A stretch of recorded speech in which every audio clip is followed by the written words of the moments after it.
Eu vou fazer aquela brincadeira, eu já devo ter conversado com vocês, né? Olha aí. Estamos ao vivo, então, tá? Turma boa, você sabe que eu estou procurando um nome para essa conversa que eu faço aqui com todo mundo, né? O Ciro tem lá o Repare Bem, né? Eu estou querendo pensar naquela história de conversa de pé de orelha, alguma coisa nesse sentido, porque está muito gostoso essas conversas que eu tenho feito.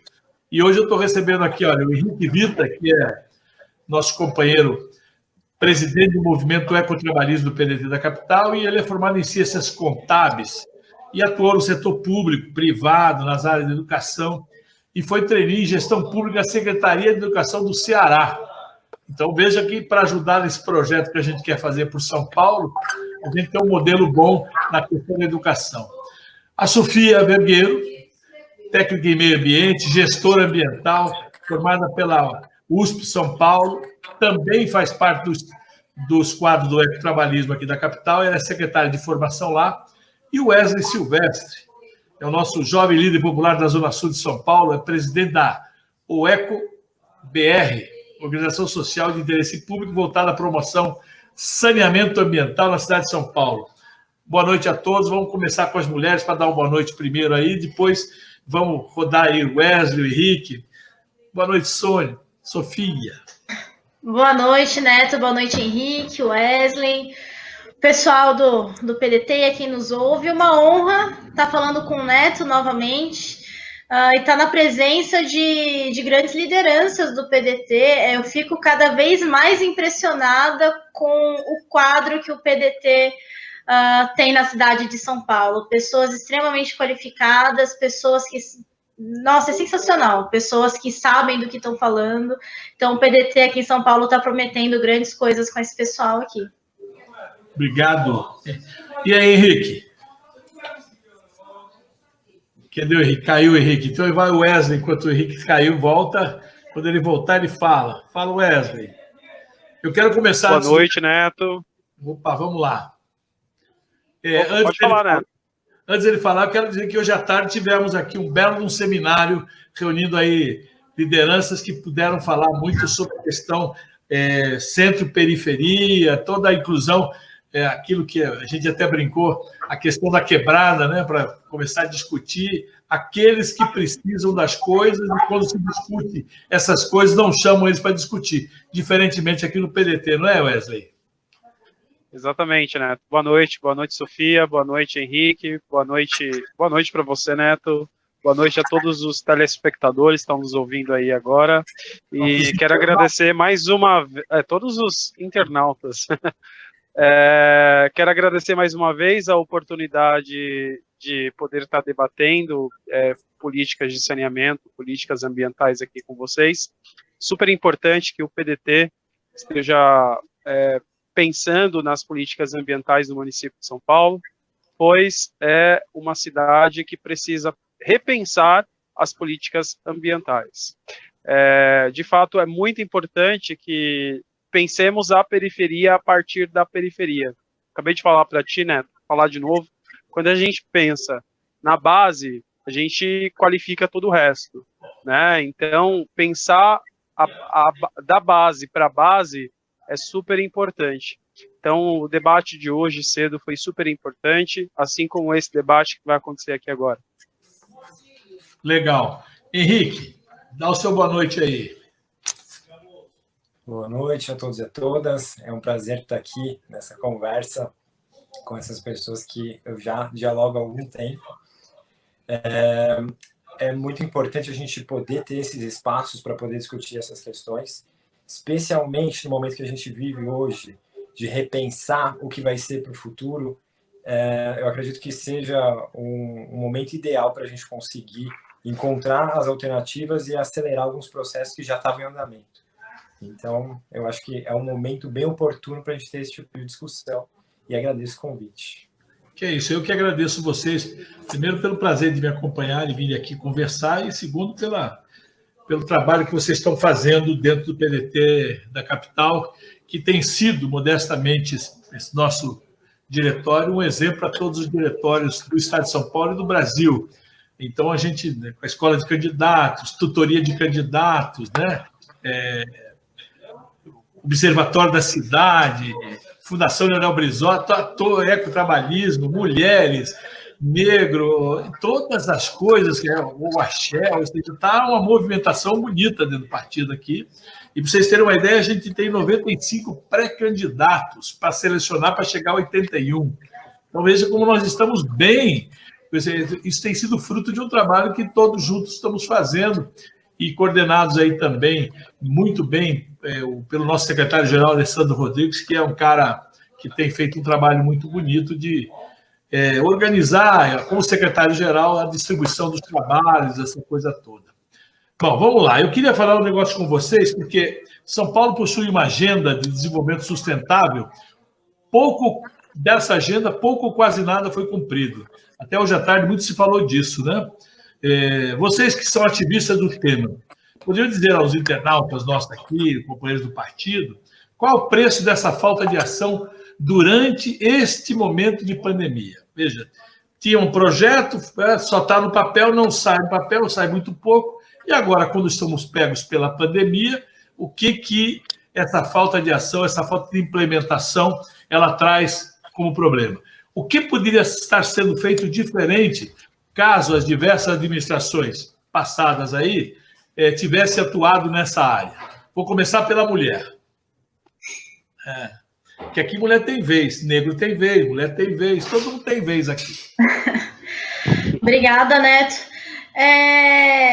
Como gestora ambiental, esse é um tema bastante caro para mim, assim como a gente já tinha conversado na nossa live anterior.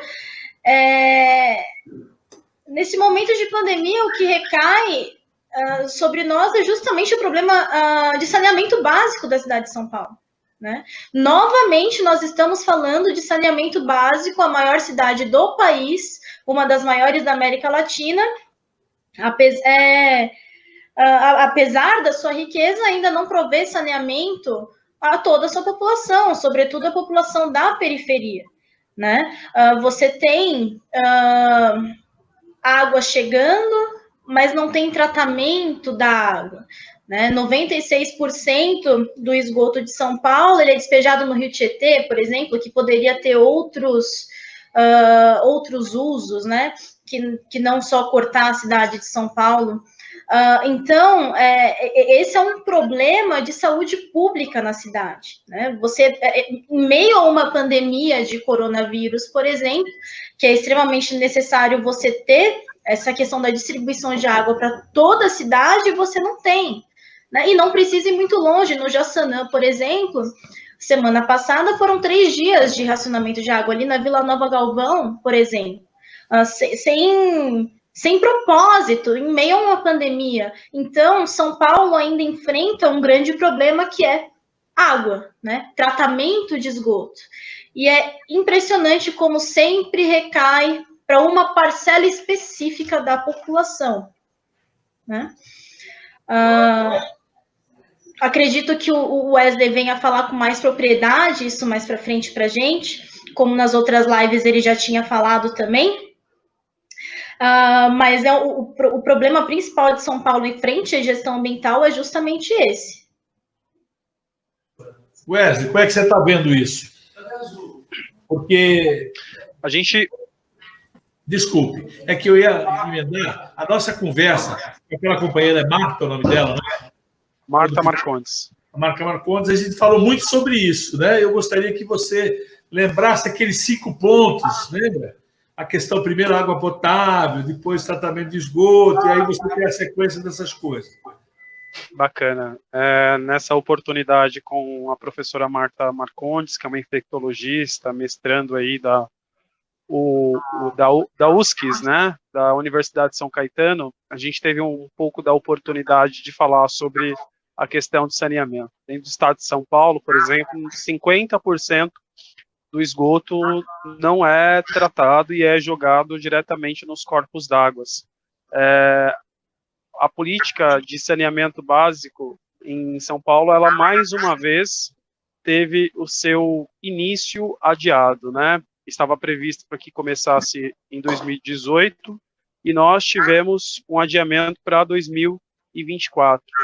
E todas as políticas, todos os programas voltados às questões ambientais foram adiados aí ou mudaram o seu início de data. Por exemplo, as questões dos resíduos sólidos, a resolução do resíduo sólido, a aplicação dela no município de São Paulo, também foi adiada para 2024. Então, a gente produz lei, a gente produz conteúdo e acaba não cumprindo com os prazos, o que é muito ruim numa situação como a que nós vivemos hoje. Na época, Neto e Sofia, a gente não tinha o dado de que se, através das fezes, através dos excrementos todos, né, a gente se contaminaria com Covid, e recentemente o Japão divulgou uma pesquisa dizendo que sim, o Covid ele pode vir a contaminar as pessoas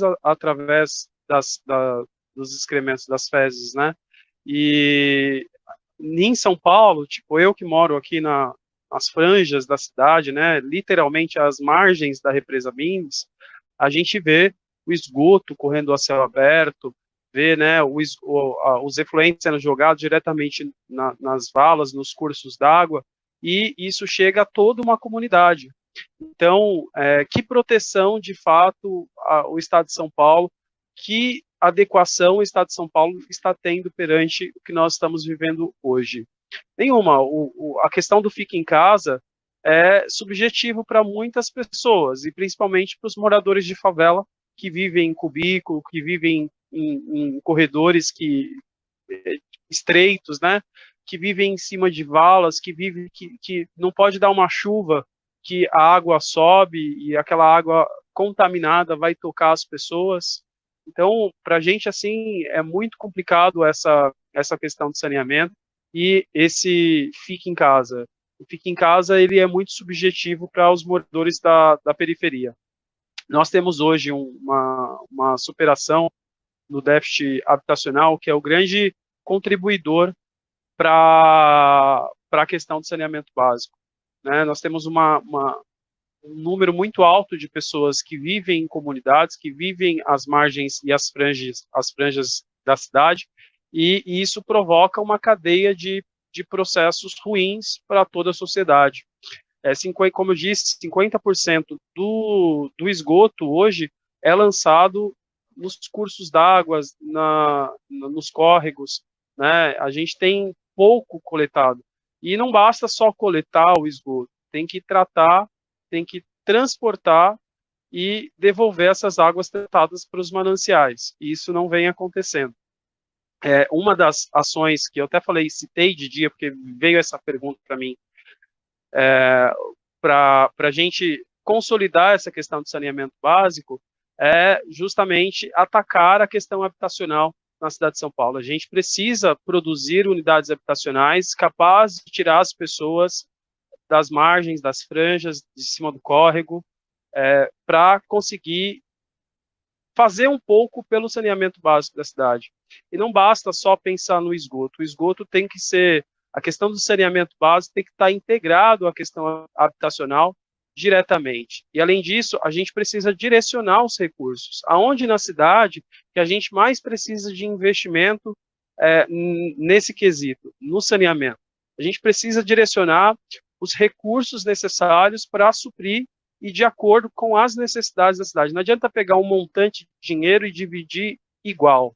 Igualdade não é equidade, né? A gente precisa, de fato, transferir os recursos para onde mais precisa, voltar os recursos para onde é mais deficitário para a cidade. Então, na questão de saneamento básico, no nosso programa que a gente quer contribuir com o PDT, a gente linka basicamente três pontos, né, para contribuir aí com o debate da questão de saneamento básico, que é integrar a questão de saneamento básico com a questão da moradia e moradia digna, né, a articulação do acesso ao saneamento básico e, por último, as ações de superação do déficit habitacional na cidade. Então, a gente precisa trabalhar muito bem esses pontos para que a gente consiga sair desse número tão baixo numa cidade tão rica quanto São Paulo. Tudo bem, Wesley. Henrique, Você viu que a coisa aqui é papo cabeça, né? É com qualidade e conteúdo, né? Forma e conteúdo, como diz na Sorocaba. Exatamente. Muito, muito boas considerações. Bom, a gente tem a questão ambiental que, dentro do ecotrabalhismo, a gente busca muito pensar nessa questão de integrar as pautas. Então, a gente não vê meio ambiente como uma pauta isolada. A gente vê o meio ambiente dentro de várias questões. Então, tem desde a questão de segurança energética, segurança hídrica, segurança alimentar, a própria concepção do planejamento urbano, quais são os investimentos que vão ser feitos para políticas públicas de mobilidade, para qualidade de vida e vários outros sentidos que muitas vezes não são olhados como questões ambientais. Então, por isso que a gente sempre busca fazer essa conexão, porque o meio ambiente está relacionado com tudo, inclusive com a própria geração de renda. Então, a gente tem discutido algumas coisas relacionadas a empregos verdes, que a gente está chamando essas oportunidades que surgem a partir de iniciativas que se relacionam com questões ambientais, e, ao mesmo tempo, a gente tem olhado muito para questões estruturais da cidade.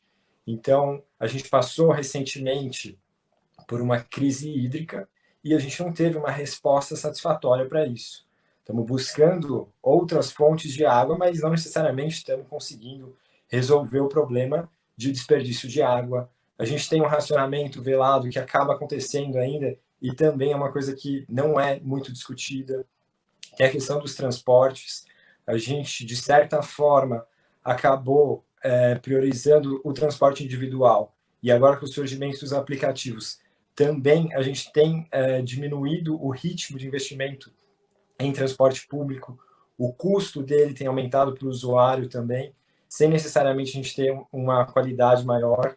Então, tem várias questões que estão envolvidas e que, às vezes, não são vistas como questões que entrariam dentro da pauta ambiental, mas elas fazem total sentido dentro da lógica que a gente tem pensado. E aí, dentro disso, a gente quer fazer uma ponte e sempre manter contato com várias questões que muitas vezes são vistas de forma segmentada. Então, é muito nesse sentido que a gente tem discutido. O Neto, diga. O Henrique falou sobre a questão dos transportes, e vale a pena lembrar que a gente também tem uma resolução no município de São Paulo, que também foi adiada, né, que é a questão do transporte limpo. Então, somente a partir de 2024, tudo foi adiado para 2024. Nós teremos um acréscimo na frota de ônibus, que são as ecofrotas. Nós deveríamos já em 2016 ter delimitado a questão da frota limpa em São Paulo, e a gente não o fez. Né? Em 2016 era o prazo para se cumprir que as empresas de transporte público em São Paulo cumprisse com essa resolução, e isso não aconteceu. O que você fez? Você mudou uma política adiando novamente, né, em vez de obrigar o prestador de serviço a prestar o serviço e o serviço com qualidade. E você veja, eu antes de passar para a próxima pergunta, hoje, você sabe, o Brasil hoje teve 730 óbitos, o que levou para 10.627 mortos no Brasil todo. São Paulo bateu a casa de 3.600, com 192 óbitos. E, a partir de segunda-feira, como você falou em transporte, você me lembrou essa história do rodízio de 24 horas. Uma coisa não discutida com ninguém, feita assim, decidido porque decidiu, vamos começar. Nós não temos estrutura de transporte público à altura para aumentar a demanda em 25%, que você vai parar 50% a frota de veículos e você vai jogar para dentro do sistema público, seja metrô, ônibus ou trem, mais chance de contaminação. Como é que vocês viram essa decisão, embora ela pudesse ser tomada a médio prazo, curto prazo, não imediatamente, mas como é que vocês veem essa decisão desse rodízio placa par, placa ímpar, dia sim, dia não, 50% dos carros parados? Eu vou começar com o Henrique agora, para ver como é que é essa história aí. Bom, eu vejo essa questão de... Bom, esse som aí é dos males de fazer live em casa, na vizinhança. Mas... Não é mal, isso é o bom de fazer em casa, que tem até trilha sonora ao fundo. Tem hora que tem panelaço, tem de tudo, né? Isso é coisa viva. Bom, em relação a essa questão do transporte, qual que eu vejo de problema nisso? Eu acho que é uma medida, é uma iniciativa que teria como principal funcionalidade diminuir a quantidade de pessoas transitando na cidade. No entanto, isso deve gerar uma pressão muito maior sobre o sistema de transporte público, porque nos dias de rodízio, normalmente, as pessoas não deixam de se deslocar, elas vão para outras alternativas, pegam carona ou vão pelo transporte público. O que acontece? Eu acho que isso não é tão positivo pelo seguinte: a gente diminuiu nos últimos tempos a quantidade de ônibus circulando, por conta justamente da pandemia. Então a gente vai ter um risco maior, porque os ônibus que vão estar circulando vão estar mais lotados, consequentemente. Ainda que tenha as máscaras obrigatórias, eu acho que a gente está aumentando o risco de contágio e gerando, talvez, uma pressão sobre o sistema que não deveria ser o melhor momento. Então, talvez outras medidas para diminuir a circulação de pessoas fossem mais efetivas do que essa que pontualmente acaba gerando umas consequências que não são as esperadas. Wesley. Eu tenho uma opinião um pouquinho diferente disso. Eu sou um cara que esse ano fiquei sem carnaval, já preocupado com a questão do Covid, né? Acho que o município de São Paulo já deveria ter pensado políticas para conter a propagação do vírus lá atrás, talvez até ter parado o carnaval por uma questão de segurança pública. E a gente viu que na quarta de cinzas, a gente notificou o primeiro caso, sendo que os Estados Unidos hoje está se noticiando por aí que desde dezembro o vírus já circulava por lá. Então, se a gente tinha essa noção de que o vírus poderia avançar da forma como está avançando, nós devemos, né, como cidadãos, tomar todas as medidas possíveis para conter e, de uma certa forma, como não tem, né, uma forma ainda segura de fazer um bom debate público sobre, envolvendo toda a comunidade, né, sobre essa questão do rodízio ou qualquer outra medida que o município de São Paulo venha tomar perante o assunto, algumas medidas elas acabam sendo de forma atropelada. Essa, por exemplo, é uma medida que foi imposta de forma atropelada. Porém, é uma medida que eu penso há muito tempo sobre para diminuir a questão da poluição do ar, para diminuir muitos efeitos que o transporte em massa na rua acaba causando. E para diminuir o fluxo de carros na rua, já que nós não temos, né, uma obediência à quarentena, esta aqui, pelo menos na periferia, é uma medida a ser implementada. Agora, não adianta colocar um lockdown total como lá no Pará, se eu não me engano. É isso, né, Henrique? Lá no Pará se coloca o lockdown, só que nas periferias todas não tem fiscalização. Então é como se não tivesse lockdown. Da forma a qual eles conduzem tudo isso, assim, não existe fiscalização, não existe poder fiscalizatório. E simplesmente colocar uma política pública desse jeito para provocar uma arrecadação financeira para o município não seja uma medida tão adequada. A gente precisa que, de fato, medidas como essa sejam adotadas, mas precisa que essas medidas sejam cumpridas.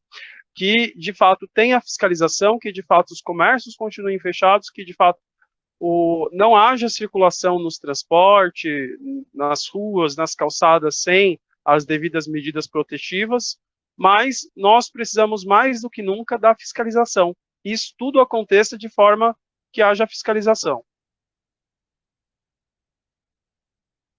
Wesley, você tem... Mas aí é o papel do Estado, né? Como o Estado eles trabalham com o Estado mínimo, como é que você vai fiscalizar? Sofia, veja bem, eu na minha opinião, quando a gente estava discutindo nas centrais, como é que é essa história desse rodízio, porque hoje você tinha um rodízio de 20% dos carros parando nos horários de rush, né? De manhã e à noite. Perfeito? Aí, por que não começar o rodízio 100% durante o dia? Começar com o rodízio de você já tem um rodízio hoje. Por exemplo, segunda-feira, placa 1 e 2 não rodava naqueles horários determinados. Passa a não rodar o dia todo. Então, você, ao invés de cortar 50%, você corta 20%. E você já estava acostumado com isso, e você aumenta e começa a educar para o segundo momento. Porque eles começaram de uma maneira com bloqueios da cidade, não sei se vocês viram. E isso começou da ação do Ministério Público, porque o profissional de saúde, o profissional da segurança, os profissionais dos serviços essenciais não conseguiam chegar para os seus trabalhos, por causa da imbecilidade de indiscriminadamente fecha esta rua, fecha aquela rua, sem planejamento algum. Como é que você vê isso, Sofia? Neto, de fato, eu acho que, na verdade, o rodízio, como está sendo posto hoje, que vai começar na segunda-feira, ele foi, na minha visão, posto de forma equivocada, porque, de fato, como o Henrique falou, você vai acabar sobrecarregando o sistema público, né, de transporte, e o tiro sai pela culatra, né? Então, o que eu vejo? Na verdade, Neto, eu já repenso o sistema de rodízio há muito tempo. Eu não penso que ele é tão efetivo assim. Porque, por exemplo, quem necessita do carro para trabalhar todos os dias, cruza uma grande distância, ele tem mais de um veículo, se ele realmente necessita. Né? Se o transporte público não chega até ele, talvez a pessoa tenha um carro e uma moto. No dia do rodízio, ele vai com a moto. Ou então ele tem um outro carro. Né? Então, não sei se o rodízio ainda ele é tão efetivo. Quanto à proibição hoje, eu acho que ela deveria ser feita nos bairros ao invés das vias principais, porque você está afetando diretamente a circulação de ambulâncias, diretamente a circulação de ônibus e vans, né, entre outras coisas, de pessoas que realmente necessitam, eles estão fazendo o trânsito proposital, e isso é absurdo nas vias principais. É absurdo. Então, talvez a gente repensar esse rodízio nos bairros, mas com aquela fiscalização, qual a sua necessidade de sair do bairro, né? Existe necessidade? Então pode sair. Se não, você deve ficar em isolamento, né? Na verdade, toda essa situação, Neto, ela traz para a gente como a gente não sabe lidar com crise. A gente não tem um gabinete de crise pré-estabelecido no Brasil, talvez pelo nosso histórico, né, da gente não ter passado por grandes guerras, por grandes desastres naturais, né, mas isso evidencia muito claramente como a gente não sabe lidar em tempos de crise. Então, você tem essas medidas atropeladas, essas medidas equivocadas, que está servindo a quem? Na verdade, está mais prejudicando do que servindo, né? Você está fazendo o vírus se expandir muito mais rapidamente do que antes, por exemplo, com você fazendo rodízio dessa forma, né? Então, na minha visão, o rodízio não é mais tão efetivo como na época que ele foi proposto, por conta da dinâmica de São Paulo também, né? As pessoas geralmente lidam com mais de um veículo, né? Ou então você força a pessoa a pegar um carro de aplicativo, né, por conta do rodízio, e ali você certamente está lidando diretamente com a contaminação, né? Eu introduzi essa conversa porque isso me veio, quando saiu o número aqui, saiu o número de São Paulo, me assustou de novo, que já passou de 10.600, quer dizer, amanhã provavelmente à noite vamos passar de 11 mil, quer dizer, a progressão é geométrica agora, cada vez mais, e é subnotificado, nós já sabemos. Tem gente que alega que pode ser multiplicado por 10, se você multiplicar por 5, a gente já está com quase 60 mil, 55, 60 mil mortes aí, coisa. Voltando lá ao que nós estamos falando, no roteiro desta nossa conversa sobre meio ambiente, desenvolvimento sustentável, o Wesley colocou bem a questão da potencialização da pandemia da capital por falta de saneamento básico, falha urbanística que a gente tem aí e também de moradia. E que vai direto lá na franja, como você diz, né? Bem na periferia, as comunidades mais carentes, mais longínquas. É uma situação que já é posta. Então, a gente, infelizmente, fomos pegos pela pandemia com essa situação posta. E não vamos solucionar durante o período de quarentena. Com certeza que nós sabemos que essa coisa não vai ser fácil. Por isso, eu vou perguntar para vocês. Medidas emergenciais que podem ser tomadas para contornar essas falhas, pelo menos no momento. Wesley.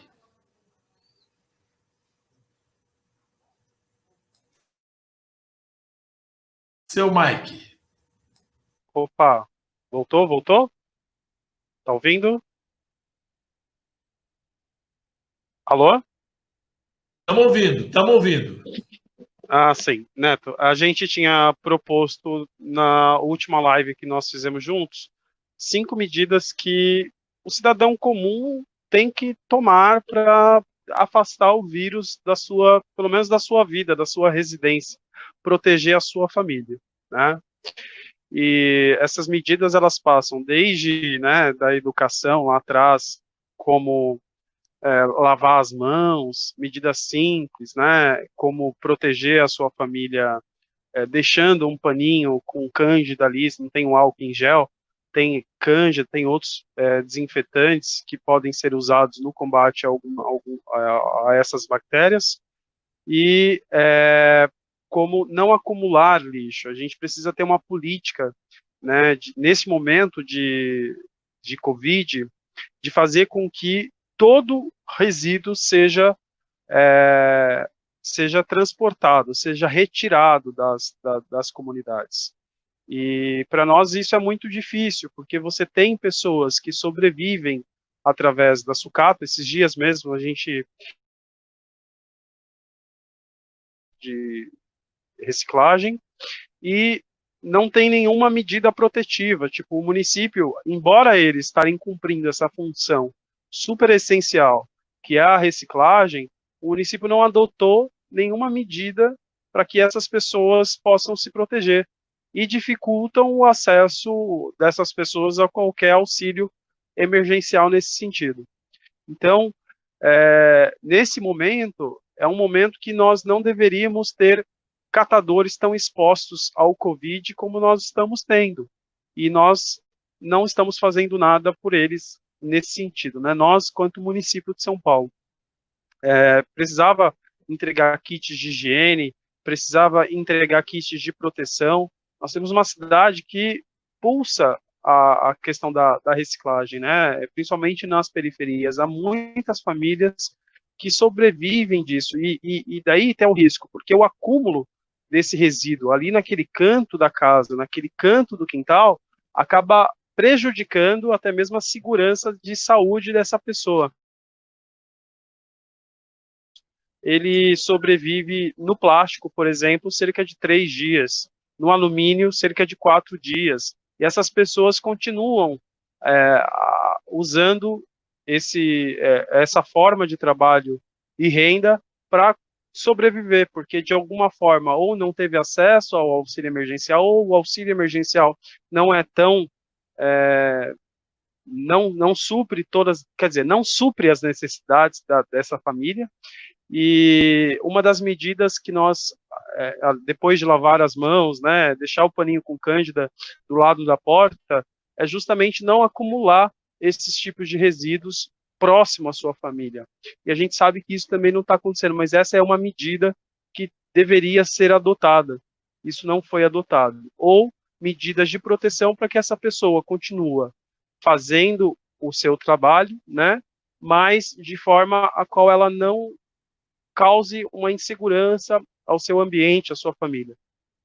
A outra é informação. A gente precisa trocar informação, a gente precisa repassar informação. Num período que nós estamos vivendo de tanta fake news, de 2017, do golpe da Porto Seguro, e se coloca como OSE, como infracionário da questão das mortes do Covid, a gente precisa viver e trocar informações com os nossos pares. Nós precisamos fazer com que as informações corretas cheguem a todas as pessoas possíveis. Você podia repetir essa história do seguro, porque deu uma picotada, não entendi direito a questão do Porto Seguro? Ah, sim, eu estava falando um pouco da última fake news Isso. que infraciona a questão das mortes por Covid, né, que está rodando por aí como se fosse uma verdade. Na verdade, uma fake news. Isso aconteceu em 2017, foi um golpe dos seguros, onde o pessoal colocava pedras, enterrava lá no caixão com pedras. Isso foi descoberto em 2017, não se trata de uma situação como hoje. E essas pessoas que adoram propagar a fake news estão repassando essas informações como se fossem correlacionadas à questão do Covid, e não é. Então, o que eu quero dizer com isso...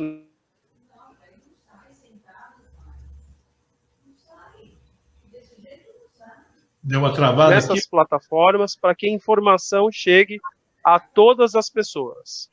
Perfeito. E o grave desta específica que você acabou de citar é porque eu paralisei com outra que eu vou falar agora, mas essa foi lançada por uma deputada federal, Carla Zambelli, que disse que estavam sendo enterrados. Se você pesquisar no blog dela, no Face dela, ela está dizendo lá, no Ceará, estão enterrando caixões vazios com pedra e serragens, e mostrando esse filme de São Carlos, de 2017, num golpe que foi de seguro de vida, conforme você acabou de dizer.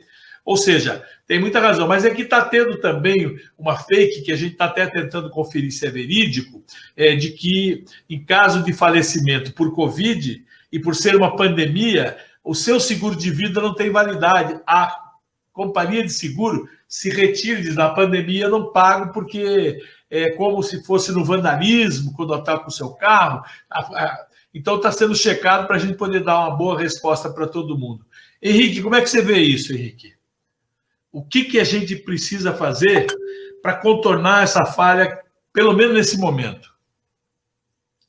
Bom, a primeira medida que eu vejo é mapear quais são os lugares de aglomeração. Então, por exemplo, a gente tem uma questão que está sendo provocada pelo próprio governo federal, que são as agências da Caixa para receber o benefício, e que está tendo uma aglomeração, uma fila que seria desnecessária.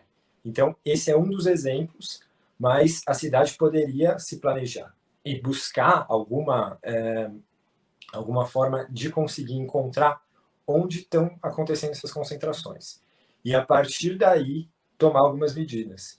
Então, por exemplo, em vez de decretar o rodízio de forma repentina, arbitrária, etc., ou bloqueio de vias de forma também não planejada, fazer isso de forma estruturada, sendo o alvo a diminuição da aglomeração de pessoas.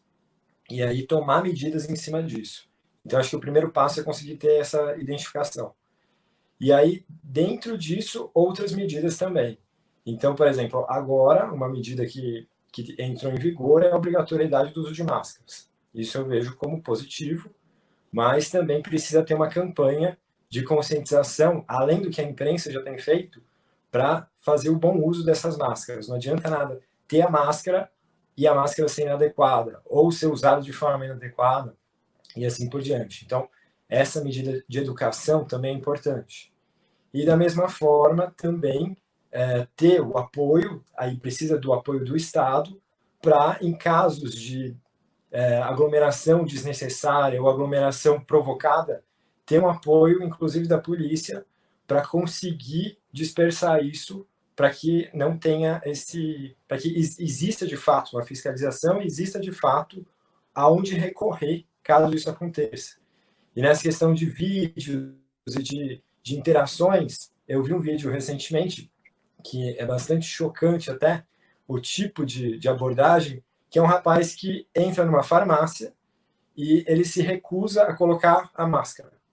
E aí ele fica discutindo, aí a funcionária entrega uma máscara para ele, ele pega e coloca a máscara na cabeça e fica falando que o decreto não fala onde é para ele usar a máscara, etc. e tal. E aí ele fica discutindo que ele quer fazer a compra dele, que ele quer ficar lá, e simplesmente não tem a quem recorrer. E aí ele pega, sai, faz o vídeo dele e posta nas redes como uma provocação.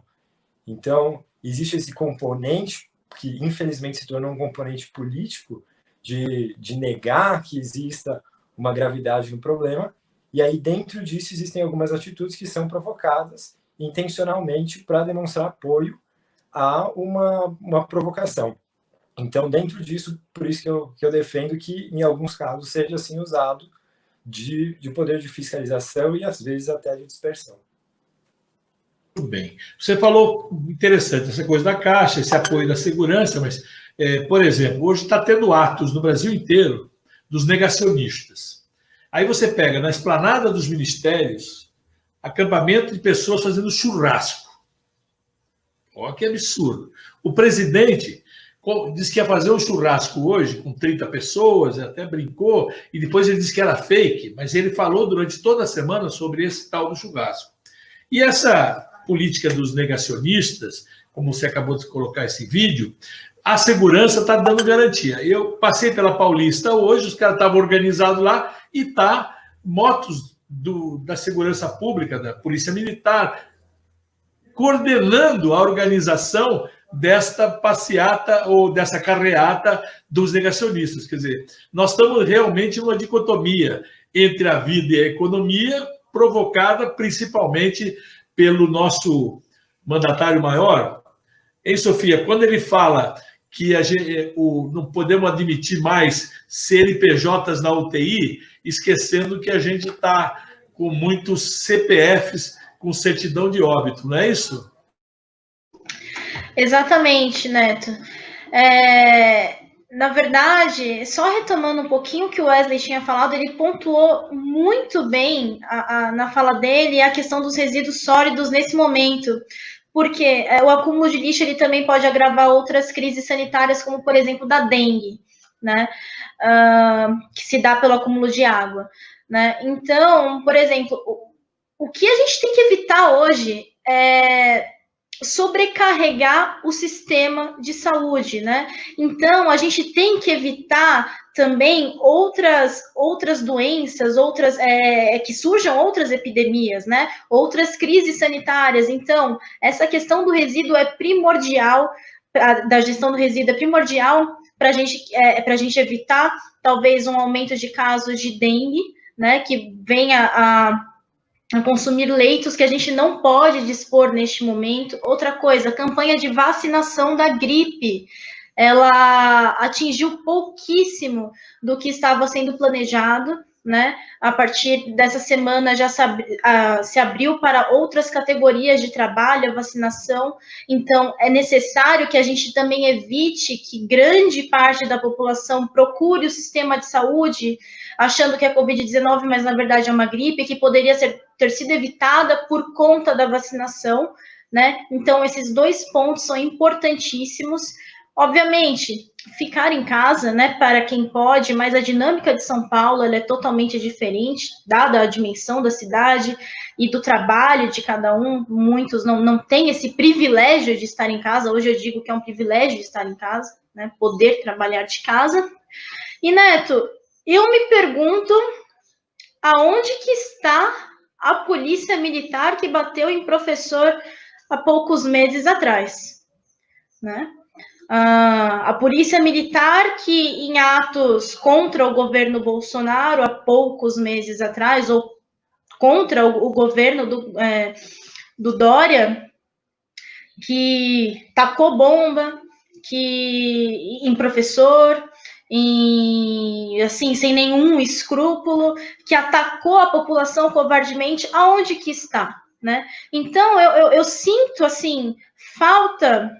Obviamente, a gente tentou, o correto, medidas educativas por um tempo, né? A gente já está completando 50 dias de pandemia, não falta recomendações na mídia, e, assim, tentamos com as medidas educativas, não estamos conseguindo atingir todos com medidas educativas.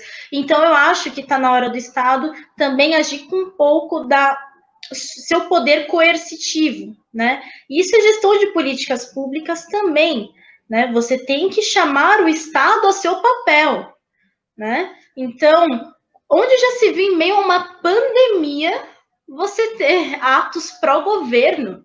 Não existe isso e ainda coordenado pela Polícia Militar, que deveria estar evitando qualquer tipo de aglomeração. O caso do vídeo que o Henrique assistiu da farmácia, eu também assisti, eu fiquei chocada com aquele papel daquele rapaz. Era caso de polícia.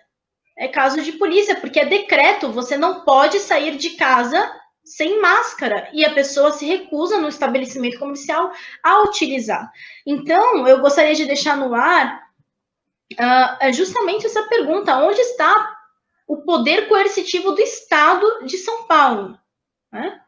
Aonde está a Polícia Militar, que é tão valente com o professor estadual? Aonde está a Polícia Militar, que é tão valente com o manifestante quando fala contra o governo atual? Né? Que não consegue barrar uma manifestação, que não consegue impedir que as pessoas andem a esmo, sem máscara, em meio a uma pandemia. Que mata nas periferias, que assassina, né?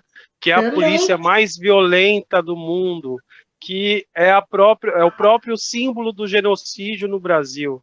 Essa polícia militar, em épocas de polarização, que é o que nós estamos vivendo hoje, nada mais do que isso é a polarização, mais uma vez, tomando conta da situação política do país, em meio a uma pandemia, que nós estamos vivendo. Então, a polarização, principalmente essa polarização que a gente vive hoje, que é os negacionistas versus as pessoas que, de fato, querem cumprir com a quarentena, eu acho que o decreto deveria ser respeitado e, de fato, a coerção nesse sentido é o mais viável a se fazer. Porque por muito menos a polícia mata, por muito menos a polícia prende, por muito menos a polícia faz tanta coisa, e agora não se enxerga que um grupo minoritário de pessoas estão pondo em risco um decreto, né, a vida de centenas de pessoas e não faz nada. Então, a gente, mais uma vez, cai naquela dicotomia, na questão da polarização, que é o que parece que rege São Paulo, né? Os extremos são os que levam mais pontos, assim. Não existe uma política desenvolvida para que a gente encontre um caminho do meio. É aquela coisa é a favor ou contra, é a favor ou contra, é a esquerda ou é a direita, é do bem ou do mal.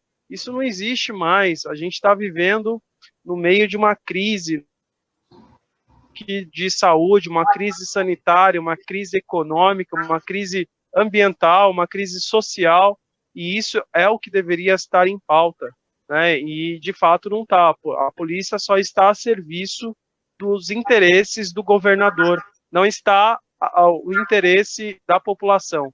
A saúde da população não importa nesse momento. O que importa é se o Dória vai ser bem visto ou se vai ser mal visto perante a opinião pública. É o que está parecendo. O que parece é que né, ele vai baixar a popularidade dele, ele desistiu da coerção. Né? Se fosse pessoas do lado dele, apoiando ele, que tivesse coerção, ele com certeza jogaria a polícia para cima de todo mundo. É bom lembrar até o perfil desse governador que, quando foi candidato a prefeito de São Paulo há 4 anos atrás, uma das grandes bandeiras dele é: vamos aumentar a velocidade das marginais, porque a elite estava reclamando que, pela redução da quilometragem das marginais, eles estavam sendo prejudicados, aquelas coisas todas. Quer dizer, é muito nisso que você está falando, Wesley. Mas vamos lembrar o cinto de segurança. Até a lei que obrigou o cinto de segurança e tocou multa no bolso das pessoas, e hoje você senta no seu carro, ou se você entrar num carro de carona, automaticamente você puxa o cinto e se protege. Agora, a máscara vai ter que ser isso, vai ter que ter coerção mesmo, que senão as pessoas não vão usar. E olha, que é um dos itens apenas de proteção, você poderia ter luvas, você poderia ter, ao entrar em cada um dos estabelecimentos comerciais que são essenciais, como supermercados, essas coisas, você tem que ter álcool em gel para você limpar, o carrinho para você fazer a compra tem que estar limpo, a cestinha para você... Ou seja, tem que criar um protocolo, e é isso que eu estou perguntando aqui, quer dizer, não existe esse protocolo para você retomar a brincadeira. E pelo menos nem para atuar nesse momento de pandemia, porque vai ter que chegar no lockdown. As grandes cidades do mundo chegaram. E olha, lá eles não têm problema de saneamento básico. Você vai dizer para mim que Londres tem problema de saneamento básico, como tem aqui em São Paulo, na periferia, que não chega nem água potável? Então, eu estou agora querendo passar por uma pergunta para vocês, para ir encerrando nossa conversa, imaginando o futuro pós-pandemia. Como cada um de vocês enxerga o mundo que virá, né? De um olhar centrado aí na sustentabilidade. Vocês acham que a gente pode esperar maior empenho em rever certos dramas da humanidade? Ou acredito que o sistema predatório que vivenciamos irá se intensificar devido à crise econômica que abalará o mundo? Ou seja, eu hoje de manhã estava conversando com alguns deputados federais sobre as medidas provisórias e um deles lembrou a questão do homeschool, que antigamente tem uma briga, existe até uma associação no Brasil de que pais que queriam alfabetizar seus filhos em casa, para não ir às escolas. Isso teve até uma discussão no Supremo, o Supremo devolveu isso para o Congresso, e agora, com esse momento que nós estamos, a questão do homeschool, assim como o home office, está muito em voga. E a questão do ter e ser, né? Havia uma sociedade muito consumista que gerava toda essa, eu diria, derrocada da humanidade, do planeta, a destruição. Então, a consciência de reduzir o consumismo. Como é que vocês estão olhando esse pós-pandemia? Porque nós vamos ter que mudar tudo. E eu queria que o Henrique abrisse essa, depois a Sofia, e encerrasse com o Wesley. Perfeito. Antes disso, eu queria retomar um pouco da pergunta anterior, que você tinha perguntado em relação à dicotomia entre economia e saúde. Eu acho que essa dicotomia ela é falsa, na verdade. Essa questão de abrir o comércio ou de, nesse momento, ter uma restrição de circulação de pessoas e algumas restrições, ela é necessária. E o Brasil teve uma boa oportunidade, na verdade, de ver como a doença se comporta em outros países. Então, a gente teve duas sortes, entre aspas, aqui, que a primeira delas é que a doença ela acabou vindo de pessoas que estavam vindo do exterior, então ela se comportou, antes de chegar nas pessoas que estavam mais vulneráveis, ela chegou através de um grupo que já tinha um certo privilégio, uma certa estrutura, e conseguimos, a partir dali, mapear um pouco disso e concentrar em algumas regiões que tinham já determinada estrutura. E a segunda coisa é que a gente conseguiu ver como isso se comportou em outros países, tanto que aqui no Brasil, no começo, antes de começar a narrativa do governo federal, do Bolsonaro especificamente, antes de começar isso, a gente estava adotando, principalmente olhando o que estava acontecendo na Itália. Então, a gente já tem algumas experiências de países que tiveram isolamento e que estão retomando a atividade econômica. Então, isso só atrasa, isso só piora a situação econômica que a gente está. Então, eu não vejo isso como uma dicotomia, mas eu vejo isso como uma forma, inclusive, da gente pensar no médio e longo prazo e de estruturar. E aí, em paralelo, o que precisa ter é políticas públicas que consigam, de fato, fazer com que isso aconteça. Então, não adianta nada a gente falar para as pessoas ficarem em casa e não ter condições mínimas de sobrevivência das pessoas que estão em casa. A gente tem que fazer valer aquilo que foi aprovado no Congresso, que é justamente a gente conseguir garantir um mínimo ali de financiamento para as pessoas para que as pessoas de fato consigam ficar em casa, especialmente aquelas mais vulneráveis. Então, esse é um primeiro ponto. E o segundo ponto é em relação às empresas, a todas os serviços que não são considerados essenciais, que eles precisam também de um suporte, precisam de crédito subsidiado, precisam de um apoio no seu custeio, precisam de algumas leis que gerem incentivos e gerem facilidades para que as empresas não precisem fechar. e aí com isso a gente acalma um pouco. O que essa narrativa tem feito é gerar uma tensão, fazer com que as pessoas apelem para o desespero e, em cima disso, em cima da sobrevivência, comecem a passionalmente buscar ali sair das casas e ficar numa rotina normal. E aí eu conecto essa questão do normal com o que vem pelo futuro. E aí, conectando com a pergunta que você fez agora, eu acho que existem algumas situações que devem acontecer daqui para frente. Então, muito por conta da demora do governo federal em tomar algumas atitudes que deveriam ter sido tomadas, a gente está tendo agora uma situação econômica e social pior do que teria normalmente. Então, essa falta de apoio, essa falta de suporte vai aumentar ainda mais o desemprego. Já está aumentando, na verdade. Em paralelo, a gente tem algumas coisas que já estavam também em andamento. Então, a gente teve a flexibilização e a precarização das relações de trabalho.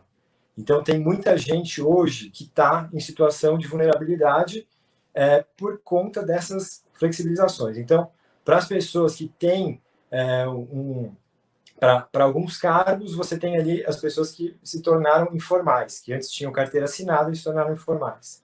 Para outros, você tem ali o que a gente chama de pejotização. Então, a abertura de CNPJ, que são formas de ter uma tributação menor em cima das empresas e também, às vezes, até do valor líquido recebido pelo funcionário. Isso nós chamamos de fraude trabalhista. Exato, exato. E aí, consequentemente, você não tem algumas estruturas de seguridade social que nós teríamos em situações anteriores a isso. Então, isso também é uma situação que está bastante precarizada. E aí, diante disso, a gente tem um cenário pior ainda, porque a gente está colocando as pessoas em risco e colocando as pessoas sem uma perspectiva de algumas seguranças que seriam dadas. E aí, nesse processo, dentro do que vai ser para o futuro, a gente tem que pensar e considerar esses elementos. Tem vários empregos que estão desaparecendo, tem outros novos que estão surgindo, e a gente precisa encontrar alternativas dessa inclusão. Em paralelo, a gente tem o próprio modelo de estrutura das empresas e das estruturas de forma geral, em que o trabalho remoto ele vai ser muito mais utilizado do que hoje. As grandes estruturas também vão ser repensadas. Então, os lugares que tinham, às vezes, 50, 100 funcionários num mesmo espaço, até que se desenvolva uma vacina, pelo menos, devem diminuir. E aí, nesse processo, a gente tem que lidar com isso no médio prazo, pelo menos. E aí, para o longo prazo, a gente tem que considerar qual é o tipo de sociedade que a gente quer. E aí, nisso, a gente envolve o que está sendo chamado lá fora, está sendo discutido, o Green New Deal, que basicamente trata de um novo pacto social olhando as questões ambientais, que a gente pode trazer essa discussão para o Brasil e justamente colocar o meio ambiente como centralidade. Então, a gente já tem um processo de discussão em cima das mudanças climáticas, em cima dos impactos que a gente tem, em cima dos grandes centros urbanos. Hoje em dia, mais de 80% da população mundial vive dentro de centros urbanos. Então, existem algumas referências interessantes para a gente olhar de cidades que podem ser aplicadas para uma cidade como São Paulo, usar tecnologia melhor e, ao mesmo tempo, conseguir fazer com que as pessoas tenham uma qualidade de vida melhor, melhores empregos e, ao mesmo tempo, a gente consiga construir um espaço, um ambiente em que todo mundo seja incluído dentro do planejamento, dentro da estruturação. Enfim, existem muitas possibilidades positivas diante desse cenário negativo que a gente tem. Então, é uma grande oportunidade de a gente conseguir repensar algumas coisas, olhar para alguns processos que estavam acontecendo e, de fato, olhar para o futuro. Você falou uma coisa muito legal, esse negócio, eu até gostei dessa agregação, porque estava se discutindo muito esse mês lá em Brasília, e no Brasil a questão ou é New Deal ou é Plano Marshall, né? E o Green New Deal, que você está falando, é uma outra hipótese muito interessante. Eu estou falando de PND, né? Eu estou falando do Projeto Nacional de Desenvolvimento, primeiro porque o Brasil, diferentemente de outros países chamados de primeiro mundo, nós temos um processo aqui que é muito interessante. 60% do Brasil não tem saneamento básico.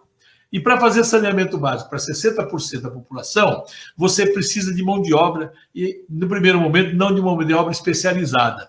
E que ao mesmo tempo que você faz esse saneamento básico, e você se compromete com isso, aquilo que o Wesley estava falando, de começar a fazer para valer, você automaticamente, além de empregar, você arrasta a economia por causa dos produtos básicos que você vai puxar para essa brincadeira. Aí você tem o problema da habitação, que também está interligado, conforme falou o Wesley, saneamento e habitação são muito amarrados. E, por último, nós temos um sem número de obras de infraestrutura já licitadas, já estão com os seus certificados ambientais aprovados, ou alguns poderão estar até com algum problema de certificado que poderão ser resolvidos, que você pode arrastar toda a economia. Veja que janela de oportunidade tem o Brasil nessa parada da retomada pós-pandemia. Porque está todo mundo dizendo, não vai ter emprego. Vai ter, e muito emprego, e muito, porque só essas 3 áreas que eu acabei de colocar para você, saneamento básico, habitação e obras paradas, aí sem contar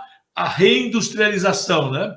Porque agora, se a gente ficou envergonhado de não fabricar máscara e ter que importar da China, não fabricar respirador, produtos hospitalares, todas essas coisas aí, você imagina o que dá para você pensar enquanto país, como sendo o que é estratégico para nós. Então, sob essa ótica, Sofia, como é que você vê? Bom, Neto, toda essa crise serviu também para mostrar para a gente que a gente consegue viver com pouco, né? Hoje, o que a gente está precisando é ficar asseado, basta asseio, né? Então, asseio e um prato de comida dentro de casa, né? Então, serve também. Eu acho que depois desse momento, na verdade, a gente vai começar a valorizar um pouco mais as nossas relações interpessoais, obviamente. Serve para mostrar que a gente consegue viver com pouco também. Mostra como o sistema capitalista ele é frágil, porque se você não consome, ele vai acabar ruindo, e esse é o desespero de todos os governadores, de todos os presidentes, né?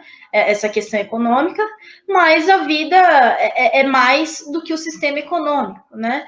Mas mostra a fragilidade do capitalismo, né? Que a dinâmica do capitalismo, na verdade, é uma dinâmica de exploração, né? É um toma lá da cá, você tira daqui e leva para lá, né? E, assim, numa perspectiva ambiental, ele é um dos sistemas econômicos mais prejudiciais para o meio ambiente, né? Isso é evidente por conta da exploração, né? Por conta dessa sua dinâmica, como ele é construído. Então, eu acho que após esse momento a gente vai ter que... A gente está sendo forçado a olhar de uma outra forma, a olhar com uma perspectiva mais crítica, né, da perspectiva ambiental, porque o que está acontecendo hoje é um problema ambiental, né?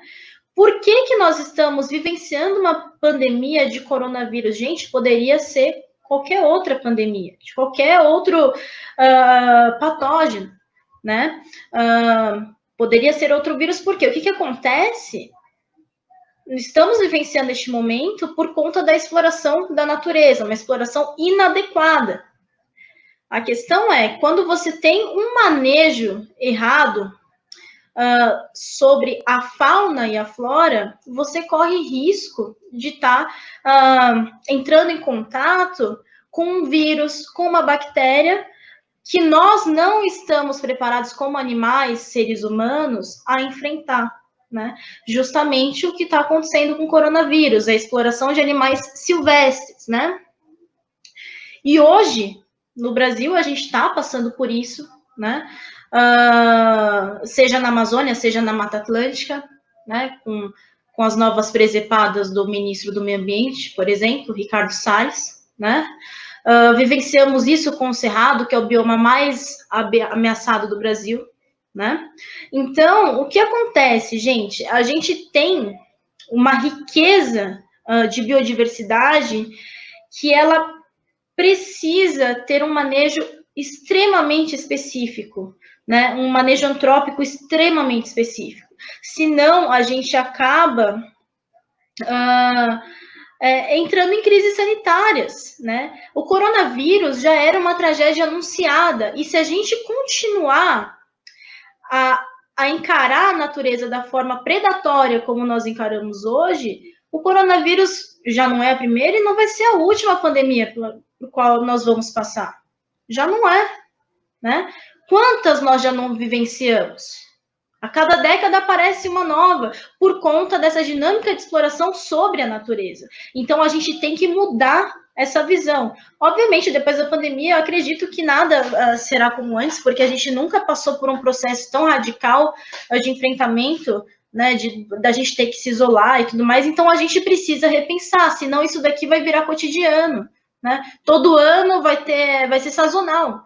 Vai ter um período, agora a gente vai entrar em isolamento porque é um novo vírus, uma nova bactéria de determinado animal. Hoje é morcego, amanhã pode ser qualquer outro animal, né? Por conta dessa dinâmica, né? Então, a gente tem que repensar essa dinâmica exploratória, pensar em políticas de sustentabilidade. Qual que é o tripé da sustentabilidade? A gente já está cansado de saber, ser socialmente justo, economicamente viável e ecologicamente correto. Então, todas as políticas públicas que nós formos fazer, a gente tem que pensar, poxa, ok, é economicamente viável, mas é socialmente justo? É ecologicamente correto? Né? E hoje a gente coloca mais um conceito dentro da sustentabilidade, que é ser culturalmente diverso, né? Ele está incluindo as diversas culturas ali dentro, que é extremamente importante isso, né? A quem atinge essa política pública? Então, acredito que a política pública, todas devem ter esse ponto de vista da sustentabilidade. Sustentabilidade, as pessoas acham que é reciclagem e não é, que é plantar árvore e não é, é ser socialmente justo. Então, quando eu estou falando de uma política pública que atenda a sociedade, nas suas diversas caras, os seus diversos rostos, né, na sua diversidade, eu estou falando de uma política sustentável. Se ela se sustenta economicamente, obviamente, também ela é sustentável, né, do ponto de vista ambiental. E acredito que depois deste momento, não vai ter como a gente passar por isso daqui sem a gente, ou melhor, a gente, o brasileiro, principalmente, manter a mesma visão que ele tem do que é ciência. Tá? Hoje, as universidades públicas, elas fazem um trabalho espetacular e sensacional, assim, imprescindível para a sociedade, com a ciência que ela faz, né? E, infelizmente, é extremamente desvalorizado no Brasil. O brasileiro não sabe o que é ciência, ele não sabe o que é ser um cientista, ele não conhece, ele desdenha das suas universidades públicas. E hoje o Brasil tem um dos melhores quadros científicos do mundo, apesar de termos pouco investimento em ciência. O Brasil faz ciência de ponta, os nossos cientistas, eles são muito bem qualificados, eles não perdem para nenhum país, conseguem bater de frente com a comunidade científica internacional, integram a comunidade científica internacional. Então, o que chama, o que clama mais neste momento, eu acredito que seja justamente o reconhecimento da ciência, né? E se não fossem as nossas universidades? E se não fosse a USP hoje? Se não fosse o Hospital das Clínicas? Se não fosse o Adolfo Lutz, que está processando os testes de coronavírus, por exemplo, né? Então, o que fica, Neto, justamente que conseguimos viver com menos do que nós achamos que podemos, né? Nós conseguimos, ou melhor, vamos ter que mudar a nossa dinâmica de contato com a natureza, senão, infelizmente, a pandemia de coronavírus não será a última, e a gente vai ter que começar a valorizar mais a ciência no Brasil. Porque se não fossem os nossos cientistas, né? O que seria de nós hoje? Essa é uma boa discussão. Mas veja como é que o rentismo e a elite brasileira, escravocrata, eu diria totalmente insensível. Vocês viram o que falou o diretor da Carta Capital, o tal do Guilherme Belchimal, da XP, não, da XP Investimentos, e o jornalista Sérgio Lírio, da Carta Capital, divulgou. Veja você, acompanhando um pouco os nossos números, eu diria que o Brasil está bem. Nossas curvas, então, não estão tão exponenciais ainda. A gente vem conseguindo achatar. Teremos uma fotografia mais clara nas próximas 2 ou 3 semanas. O pico da doença já passou, quando a gente analisa a classe média alta. O desafio é que o Brasil é um país com muita comunidade, muita favela, o que acaba dificultando o processo todo. É mole ou quer mais?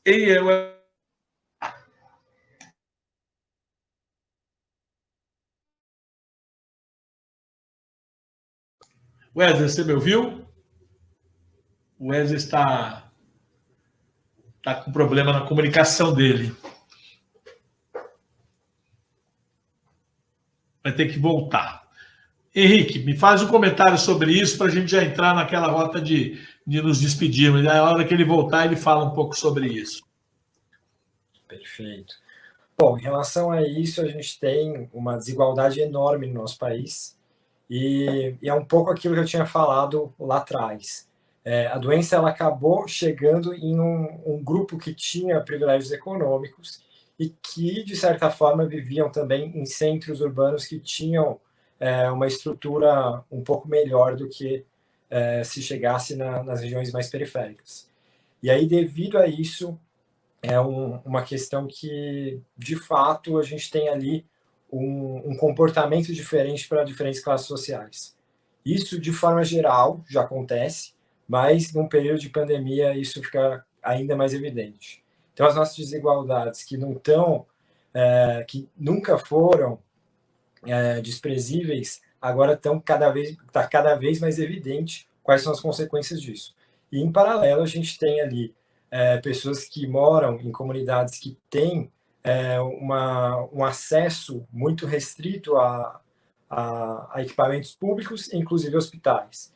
E existe também esse componente que eu acho que é o mais grave de todos que a gente tem, que nenhum país civilizado, por assim dizer, tem, que é, no meio de tudo isso, um presidente que está induzindo a população a um comportamento de risco. Eu acho que esse é um dos grandes elementos que piora a nossa situação e que faz com que as pessoas que estão em uma situação de vulnerabilidade acabem caindo em fake news, caindo em armadilhas e, junto com aquilo que também eu tinha comentado, da indução também ao desespero pela falta de apoio do Estado, acaba fazendo com que essas pessoas fiquem em uma situação ainda pior. Então, por conta disso, eu acho que a nossa situação ela está realmente pior para as pessoas que estão em uma situação de vulnerabilidade e que isso é, grande parte, culpa do próprio governo federal. Poderia ser amenizado e está sendo piorado pelo governo federal. Wesley, você conseguiu votar, hein? Que bom. Eu dei uma caída aqui, né? O que mais me choca dentro desse contexto, essa leitura que você acabou de fazer, é justamente a desumanização, né? A negação do indivíduo. Essas pessoas que escreveram, que falam assim, que negam o vírus, elas negam a existência de mortes, elas negam a existência de famílias, elas negam que existe uma classe social que é bem mais desfavorecida. Mas esse também é uma estratégia de poder, é uma estratégia política, da política tradicional, que é com frequência eles usam esse debate, essa forma de debater políticas ou um fato para alcançar popularidade nas suas formas de agir. A estratégia é justamente optar pelas posições que mais atraem o afeto daqueles que o seguem. Então, é um processo de desumanização, mas é um processo também de estratégia política, a negação do que vem acontecendo, assim. Que a gente sabe da existência de mortes, a gente sabe da existência de todas as dificuldades que a gente vive, e a gente sabe que a população mais afetada, a quem faltará respiradores, não é a classe média, não é os ricos, né? É justamente a classe mais vulnerável. Então, essas pessoas acabam negando a nossa existência. Daí eu coloco como indivíduo, né, nessa situação, porque o que está sendo negado é justamente a existência do meu ser, da minha pessoa, das pessoas que mais vão sofrer com tudo isso. É uma forma de atrair e, mais uma vez, de polarizar o debate diante de uma situação tão grave. E daí, voltando um pouquinho à questão ambiental, ano passado, a gente teve, 2019, lá em maio de 2019, a gente teve, como posso dizer, a inclusão de uma lei de recursos hídricos, né, que se já estivesse na prática sendo desenvolvida, sendo aplicada, muitos desses problemas que nós estamos vivendo hoje, nós não estaríamos. Por exemplo, a OIDA é um sistema de operação integrada em defesa das águas. Nós tivemos, nos últimos 6 anos, um boom nas ocupações em São Paulo. São 386 novas ocupações, ou seja, são 386 novas ocupações, são mais de 50 mil pessoas se colocando em situação cada vez mais vulnerável, né, por falta de um programa habitacional, por falta de uma solução habitacional para a cidade de São Paulo. Também por falta de combater a especulação imobiliária. Muitas dessas ocupações vêm de forma especulativa, para gerar lucro para um grileiro, ou para um loteador, ou para gerar uma situação de inconformidade, porque não se conforma em ter que preservar a propriedade. Não ganha dinheiro com essa propriedade sendo preservada. Então, é um pouco disso. A lei de segurança hídrica, ela proporciona, nos seus artigos, na sua composição, justamente o planejamento de políticas públicas ambientais, os programas de proteção ambientais, os incentivos à proteção ambiental, as iniciativas de conservação e recuperação ambiental, e nada disso vem sendo aplicado. Se nós já lá atrás estivéssemos aplicando isso, boa parte dos problemas que nós estamos vivendo hoje, nós não estaríamos vivendo. Né? Então, é uma questão também de não só criar leis. Né? Nós temos 3 leis específicas das bacias hidrográficas que elas não são cumpridas. Por que elas não são cumpridas? Porque se fossem cumpridas, nós não teríamos tantas novas ocupações e tantas novas devastações ambientais como nós temos no município de São Paulo. E isso afeta justamente a nossa região aqui na Zona Sul, onde está sendo basicamente devastada. São mais de 2 milhões de metros quadrados derrubados, são 250 mil árvores já no chão, e a gente não tem um plano de requalificação, de retomada de tudo isso. A Operação Defesa das Águas, por exemplo, se tivesse sido instituída não só como um programa a depender de governo Y ou X, seria uma política de resolução para a proteção ambiental e recuperação dos nossos mananciais. Isso não vem sendo aplicado. O interesse de fato, os interesses econômicos que sobrepõem os interesses ambientais, os interesses em saúde, os interesses em tantos outros interesses. O interesse econômico sobrepõe hoje todos os outros interesses em vista dos interesses que hoje estaríamos numa condição melhor de enfrentamento dessa Covid. Muito bem. Meus amigos, a gente já está 1h20 conversando aqui. Eu queria dar 1 minuto e meio, 2 minutos para cada um de vocês para fazer a despedida de vocês aqui, agradecendo profundamente a qualidade, o conteúdo e a forma de que vocês colocaram aqui as posições nesse debate que a gente está fazendo sobre a questão da sustentabilidade na capital São Paulo. Sofia, suas despedidas e suas considerações. Bom, primeiramente agradecer a você, Neto, a toda a equipe do PDT que permitiu esse encontro, aos meninos, ao Henrique, que faz um tempo que a gente não se encontra no ecotrabalhismo, ao Wesley, prazer em conhecê-lo hoje aqui. Enfim, bom, gente, o meu recado é que vai passar, né? Se nós seguirmos, de fato, a cartilha, como ela está sendo posta. São Paulo tem a sua dinâmica diferenciada que a gente tem que relevar, né? Mas esse momento é um momento de solidariedade, né? Que a gente tem que deixar aflorar. É um momento da gente repensar a nossa vida na sociedade, né? Como que a gente tem encarado o nosso impacto no meio. Isso é muito importante, porque, de fato, nós estamos passando por este momento por conta de ações humanas, né? Então, acredito que, a partir deste momento, a gente deva repensar as nossas atitudes, principalmente com o nosso próximo, quem está ao nosso lado, né?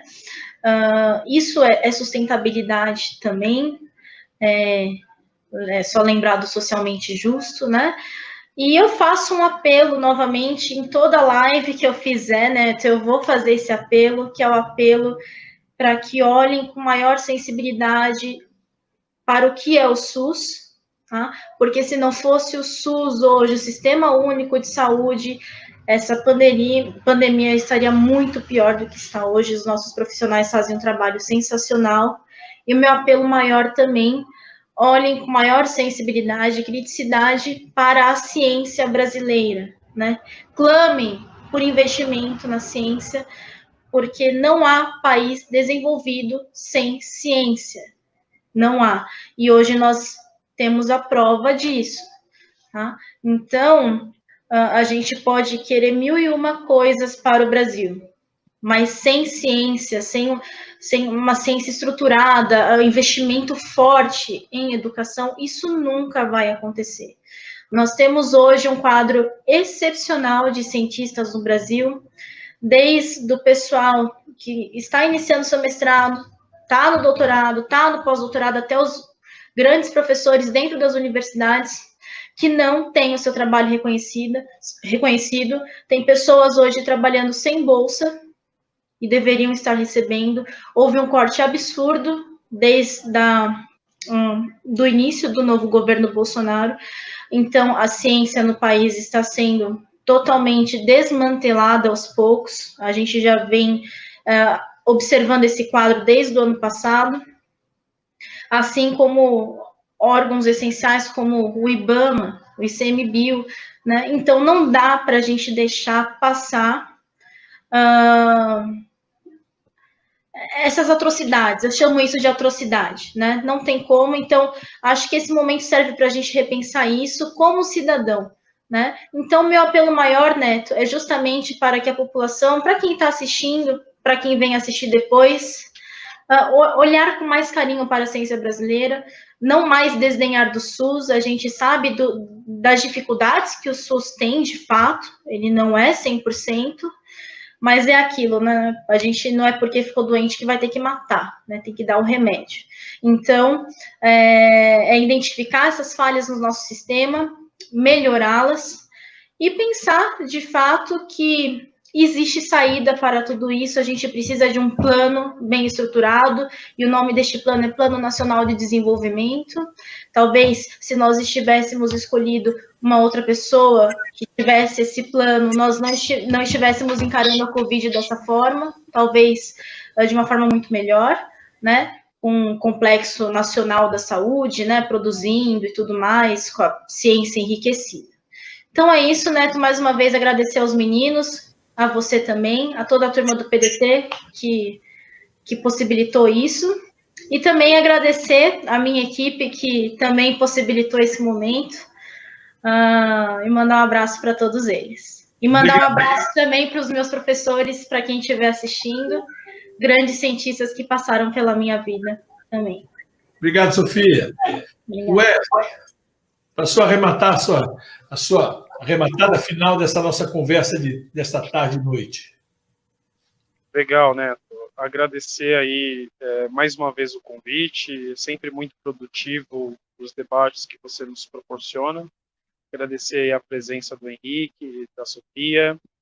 Dizer que as pesquisas já mostram que a associação do verde meio ambiente com as pessoas, ela reduz grandemente as taxas de uma série de problemáticas em saúde, como cardiovascular, mental, respiratórios, até mesmo depressão.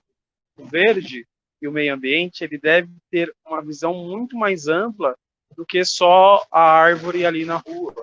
O verde e o meio ambiente, além de salvar vidas, ele proporciona qualidade, ele evita muitas doenças e ele está associado diretamente ao que nós estamos vivendo agora. Quem vive próximos às áreas verdes tem a tendência em não ter, boa parcela, não ter depressão, não ter doenças cardiovasculares, não ter doenças respiratórias. E o que nós estamos vivendo agora é um agravo de todas essas doenças que estão associadas diretamente a se viver perto do verde. A gente precisa pensar a cidade que nós vivemos e precisa projetar a cidade que nós queremos para o futuro. Então, pensar o verde e o meio ambiente da cidade é perpassar por todos os outros temas e debates possíveis, desde economia, habitação, saneamento, infraestrutura. O verde e meio ambiente, ele é tudo isso junto. A gente precisa pensar a nossa cidade a partir do verde e do meio ambiente. Mais uma vez agradecer a você, Neto, a equipe do PDT, que proporciona esses debates com esses temas que são muito caros para mim, ao Henrique e a Sofia, que estão aqui como debatedores também, e agradecer aí a todo mundo, os internautas que estão até agora nos ouvindo. Valeu, Wesley. Parabéns mais uma vez. Henrique, suas considerações finais. Nosso presidente do Ecotrabalhismo do PDT da capital. Bom, queria agradecer aqui todo mundo que participou desse debate. Queria agradecer o Wesley e a Sofia pela qualidade das discussões. Agradecer você, Neto, pela oportunidade, pelas perguntas muito bem colocadas, e toda a equipe do PDT que tem feito um trabalho muito interessante aqui em São Paulo. Então, eu me identifico cada vez mais, quanto mais eu participo das atividades, desde a minha entrada, as discussões que a gente teve, até a própria concepção do ecotrabalhismo, foi um processo muito interessante justamente pelo espaço que está sendo aberto dentro do PDT e por toda a história que o PDT tem e a conexão com aquilo que a gente precisa para hoje. Então, a gente tem um projeto nacional de desenvolvimento que é muito claro, que é necessário, que nesse momento está fazendo muita falta. Justamente se a gente já tivesse isso em andamento, a gente estaria numa situação muito menos difícil. Isso está sendo difícil para o mundo inteiro, mas aqui está sendo pior pela falta disso. E dentro disso, eu acho que a gente tem muito para olhar para o futuro. Então, o PDT tem dado boas contribuições, tem conseguido trazer está conseguindo, na verdade, segurar algumas coisas, mitigar alguns danos que estão acontecendo, e o que a gente tem que fazer daqui para frente é propor as soluções. E nesse sentido, a gente integrar ao Projeto Nacional de Desenvolvimento as oportunidades que a gente tem em relação ao meio ambiente, tem muitas, tanto para geração de emprego, quanto também para integrar, para melhorar a qualidade de vida das pessoas, e ao mesmo tempo para proporcionar o tipo de país que a gente quer. E aí, nesse sentido, eu acho que existe o espaço, existe a abertura, e a gente está aqui também para construir junto. Então, agradeço a todo o público que está assistindo, as pessoas que contribuem, e as pessoas que têm discutido, participado de toda essa construção que a gente tem feito, e espero ter mais oportunidades de estar discutindo aqui. Obrigado. Com certeza, todos terão, porque cabeças boas, ideias interessantes, propostas inteligentes não podem ficar à margem. Eu quero agradecer a todos os três, a Sofia, o Henrique e o Wesley, pela honra e o prazer de estar conosco aqui nesse sábado, tarde e noite, mas mostrando para todo mundo as cabeças pensantes que estão no PDT de São Paulo e colocando-se suas ideias, suas propostas para uma São Paulo cada vez mais comprometida com o seu povo da periferia, com o seu povo que vive aqui dentro e ama esta cidade. Forte abraço a todos, obrigado, até uma próxima, se Deus quiser. Obrigado, Wesley, obrigado, Sofia, obrigado, Henrique, um prazer tê-los aqui.